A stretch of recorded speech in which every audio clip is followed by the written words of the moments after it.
My chocolate cake with peanut butter frosting recipe is literally one of the best desserts I have ever had in my entire life.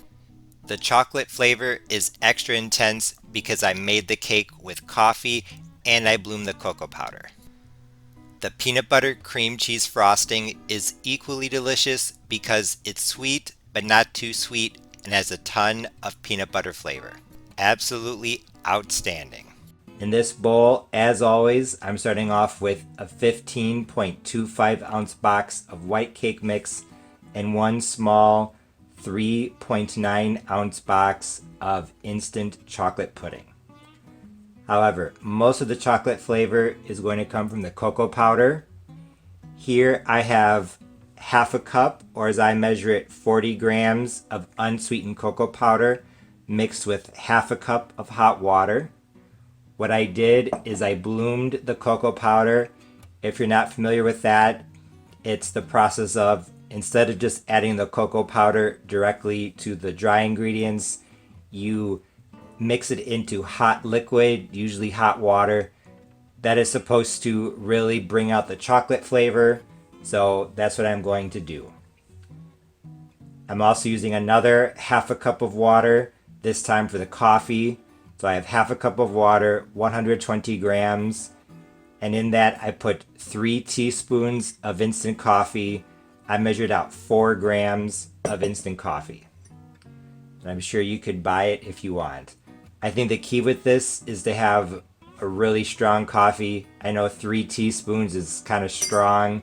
I like my coffee strong, but I think you need a really intense coffee flavor to really duke it out with the intense chocolate flavor. Like I said, I'm going to use sour cream in this chocolate coffee cake recipe. I am using half a cup or 120 grams of sour cream. I'm using fat-free, but I'm sure you could use regular or reduced fat. Because of all the cocoa powder, I'm assuming I'm going to have to add extra liquid because cocoa powder is so dry. It's probably going to just soak up all the liquid. So I have some extra water over there. Not sure how much I'm going to use. 3 large eggs. And then over here, I have a quarter cup of canola oil as I measure 50 grams, 1 tablespoon of vinegar. That's not going to make your cake sour. It's just going to help to create that acidic environment so it's nice and fluffy, and 1 teaspoon of vanilla extract. You can see this recipe is really easy, really simple. So I'm just going to dump everything into the bowl.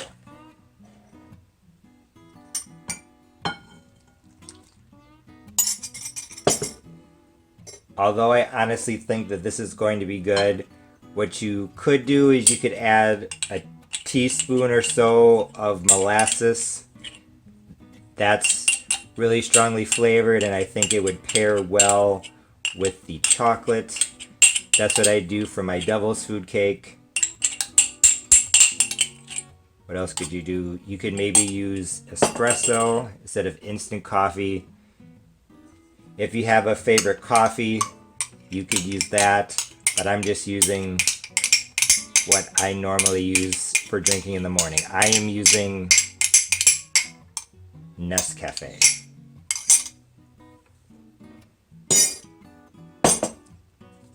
Eggs.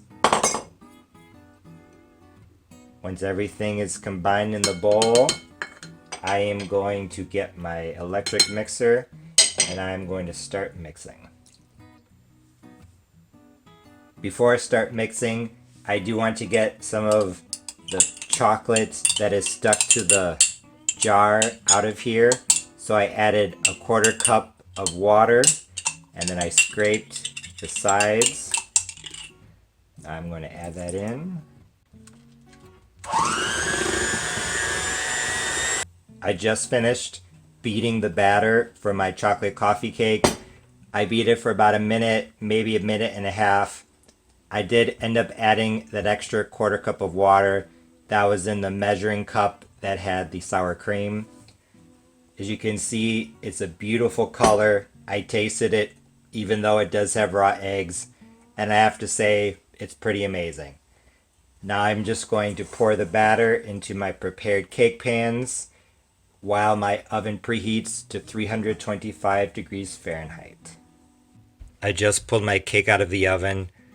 I forgot to set the timer because I was looking in the bowl, but honestly, I think it was in at 325 Fahrenheit for 50 minutes.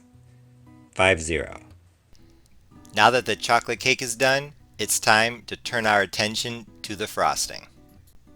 I'm going to upload a separate peanut butter cream cheese frosting recipe in the near future, but I wanted to include the recipe in the video along with the recipe for chocolate cake with coffee because I figured that a lot of people would be looking for a recipe that included both the cake and the frosting. Here in this bowl I have one 8-ounce block of cream cheese softened, along with 1 cup, or as I measure it, 240 grams of no stir creamy natural peanut butter. I'm using the kind of natural peanut butter that has minimal oil separation on top. I'll go over the why in more detail in the frosting recipe video, but all you need to know is that for this recipe, do not use the natural peanut butter that has a lot of oil sitting on top. I have tried to cook with that in the past and it's never worked out just right, so use either conventional peanut butter or use natural peanut butter that is no stir, the kind that does not have a lot of oil sitting on the top. Another tip in regards to the peanut butter is look for a brand of peanut butter that on the ingredients list it says roasted peanuts. If the ingredients say roasted peanuts, the peanut flavor is going to be a lot stronger. To this frosting, I'm also going to add 1 pound or 454 grams of powdered sugar, half a teaspoon of vanilla, 1/8 of a teaspoon of salt, and in the future 3 tablespoons of middle cream. I'll go over that when we get to it. It's important that both the cream cheese and the peanut butter are softened and at room temperature because the first step of this recipe is blending the cream cheese, the peanut butter, along with the vanilla and the salt. As you can see, the peanut butter and cream cheese are now combined, so I'm going to start adding the powdered sugar. As always, I'm going to add it a little bit at a time, about 1/4 cup at a time, and I'm just going to first mix it in a little bit and then beat. Although all of the powdered sugar is now incorporated into the peanut butter cream cheese frosting, the frosting looks a bit grainy, so we definitely need to add some sort of liquid. I have tried this recipe multiple times and I have ruined it at least once, and I have found that even though on the internet a lot of peanut butter frosting recipes call for adding heavy whipping cream, I really like adding middle cream. Middle cream, known as media crema, is a type of canned cream that is common in a lot of Latino neighborhood markets here in the United States. My understanding is that it doesn't have quite as much fat as heavy whipping cream does, so this won't whip up if you beat it. However, it has just enough fat to work in this recipe, so I am going to add 3 tablespoons. However, as you can see, this middle cream can be a bit lumpy or clotted, I guess is the right word, so I recommend pouring a little bit out of the can into a little bowl, beating it with a spoon, and then measuring out from there. If you don't have middle cream, you can definitely use heavy whipping cream. It will work in this recipe. But for some reason, I just really like using the middle cream. I think maybe it doesn't compete as much with the flavor because it doesn't have as much fat. I'm not exactly sure why. But what I do know is that you should not add water to this because if you do, your frosting will be ruined. It was a total disaster. The frosting would not stay on the cake. Please learn from my mistake. Another tip with this frosting is that you really have to beat it a lot for it to get smooth. I would add 1 tablespoon of the middle cream at a time and then very thoroughly whip everything together. At first it's going to look like it's not going to get smooth, but just keep whipping it. I have to admit, this peanut butter cream cheese frosting is not the easiest thing I've ever made. It is a bit finicky, but it's definitely worth the quilombo, as the Argentines would say. It's worth the hassle because it is very good. Once your frosting is done, frost the cake like you would any other cake. Then chill it in the refrigerator for at least a few hours, if not overnight. I actually filmed the recipe for the chocolate cake and the peanut butter frosting a few months ago with my old camera, but the final presentation photos and videos I shot with my new camera. That's why they look different. Like I said at the beginning of this video, this recipe for chocolate cake with peanut butter frosting was absolutely incredible. If you watch my videos regularly, you know that I have a sweet tooth and that I make a lot of desserts. You also know that even though I like chocolate and peanut butter, I really like fruit-based desserts. And this year I'm kind of on a cobbler thing. However, this chocolate cake and this peanut butter frosting, when combined, they were absolutely indescribably delicious. This cake is probably one of the, if not the most delicious cakes I have ever made. I don't normally like chocolate cake. I don't really know why. I'm just not crazy about it, but I was crazy about this cake. First of all, the cake itself. It was light and airy, yet somewhat fudgy at the same time. Not quite sure how that happened. The chocolate flavor was really intense. I'm guessing that was because I added instant coffee to the cake and I bloomed the cocoa powder. Something to note is that I made this chocolate cake recipe without buttermilk.